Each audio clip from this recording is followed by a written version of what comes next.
প্রথমে বলছে সালাম বিনিময় করা, 2 নম্বরে বলছে অন্যকে খাওয়ানো। এটি হচ্ছে নিরাপদে জান্নাতে যাওয়ার একটি আমল। সুবহানাল্লাহ। ওয়া আতিমুত তাআমা, অন্যকে খাওয়াও। এটি হচ্ছে যে জান্নাতে যাওয়ার, নিরাপদে জান্নাতে যাওয়ার আমল, যেটি এই হাদিসে, যেটি আমি উল্লেখ করলাম তিরমিজির 2485তম হাদিসে। তাহলে আমরা অন্যকে খাওয়াবো, সেটি আমার বাড়ির লোক হোক অথবা পরিচিত হোক অথবা অপরিচিত হোক, এই খাওয়ানোটা কিন্তু কল্যাণের, জান্নাতে যাওয়া একটি আমল। কিন্তু আমরা মনে করি যে এটাতে আমার বেনিফিট কি, আমি যে অন্যকে খাওয়াবো আমার টাকা তো কমে যাবে। আসলে খাওয়ালে কখনো কমে না, প্রকৃত অর্থে খাওয়ালে আল্লাহ সুবহানাহু ওয়া তাআলা আরো বৃদ্ধি করে দেয়। যে আপনি যে আপনার পরিবারের জন্য খরচ করছেন, খাবার কিনছেন, এটার জন্য কি আপনি কোনো সওয়াব পাবেন? আপনি যে বাড়িতে আপনার স্ত্রীর জন্য, সন্তানের জন্য, আপনার মায়ের জন্য, বাবার জন্য যে খাদ্য ক্রয় করছেন, চাল ডাউল যে ক্রয় করছেন, কিনছেন, এটার জন্য কি আপনি কোনো সওয়াব পাবেন? কিন্তু আমরা মনে করি যে না, এটা আমাদের বিষয়, তো এগুলাতে কোনো সওয়াব নাই। দেখেন কিরকম সওয়াব। সহিহ মুসলিমের হাদিসে উল্লেখ করা হয়েছে 2201 নম্বর হাদিসে রাসূলুল্লাহ সাল্লাল্লাহু আলাইহি সাল্লাম বলছে, কেউ যদি আল্লাহর রাস্তার জন্য দান করে, অর্থ ব্যয় করে, দাস মুক্ত করে দেওয়ার জন্য যদি অর্থ ব্যয় করে, এবং যদি জিহাদের জন্য, যুদ্ধের জন্য সে বাহন ক্রয় করে দেওয়ার জন্য অর্থ ব্যয় করে, আরেকটি হলো পরিবারের জন্য ব্যয় করে, সব থেকে সর্বোত্তম দান হচ্ছে পরিবারের জন্য সে যেটা ব্যয় করলো। সুবহানাল্লাহ।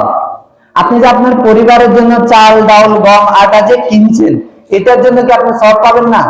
পাবেন। ওই জিহাদের ব্যয়িত অর্থ থেকেও, ওই দাসমুক্ত করে দেওয়ার থেকেও, ওই বলছে যে আল্লাহর পথে ব্যয় করার থেকেও বেশি কল্যাণ করে। এটা আমি বলিনি, রাসূলুল্লাহ সাল্লাল্লাহু আলাইহি সাল্লাম বলছে। সহিহ মুসলিমে উল্লেখ করা হয়েছে 2201 নম্বর হাদিস, এবং সহিহ মুসলিমের 53 নম্বর হাদিসে উল্লেখ করা হয়েছে, পরিবারের জন্য যে অর্থটা ব্যয় করা হয় এটি হচ্ছে সর্বোত্তম। সুবহানাল্লাহ। তাহলে অন্যকে খাওয়ানো, আপনি কিন্তু আপনার স্ত্রীকে খাবার কিনে দিচ্ছেন, সন্তানের মুখে খাবার তুলে দিচ্ছেন, এটার জন্য কিন্তু আপনি সওয়াব পাবেন। এগুলো বেহুদা কোনো কাজ নয়, এগুলো কল্যাণকর, সব থেকে কল্যাণকর। কিন্তু দুঃখজনক আমরা মনে করি যে এটাতে আমার কোনো সওয়াব নেই। আছে, এখানে অনেক সওয়াব আছে, এবং নিরাপদে জান্নাতে যাওয়ার একটি কিন্তু আমল এটি। 3 নম্বর বিষয়ে আসি।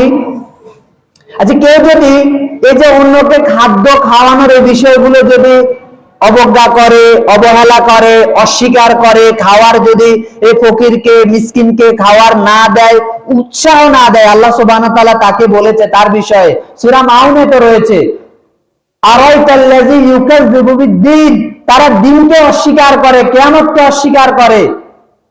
যারা মিসকিনকে রূঢ়ভাবে তাড়িয়ে দিচ্ছে, ফকিরদেরকে রূঢ়ভাবে তাড়িয়ে দিচ্ছে, এবং খাদ্যদানে উৎসাহিত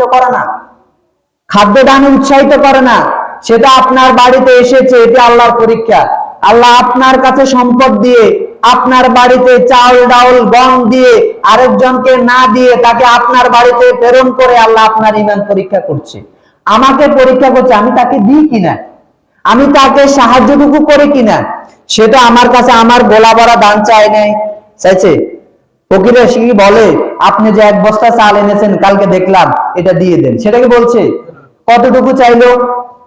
1 পট, আধা পট, নাকি একটুখানি সে কিন্তু সাহায্য চাইছে, নাকি? কিন্তু আমরা অনুৎসাহিত করি। আমরা অনেক সময় বলি, এই যে দেখো তুমি তো অনেক হৃষ্টপুষ্ট, তোমার তো স্বাস্থ্য ভালো, তুমি কাজ করে খেতে পারো না, আমি তো দিলামই না, বরং আরো কটু কথা মন্তব্য করলাম, তাকে আঘাত দিলাম। অনেকে কিন্তু আঘাত পায়। আসলে এই কাজে সবাই নামে না, মানে যখন নিরুপায় হয়ে যায় তখন নামে। হ্যাঁ, কিছু থাকতে পারে প্রতারক চক্র, যখন আমরা জানবো এই প্রতারক, তাকে আমরা দিব না। কিন্তু আমরা তো সবাইকে প্রতারক ভাবলে হবে? আমরা যদি ভাবি সবাই দুনিয়াতে প্রতারক, সকল ভিক্ষুক হচ্ছে যে ব্যবসায়ী,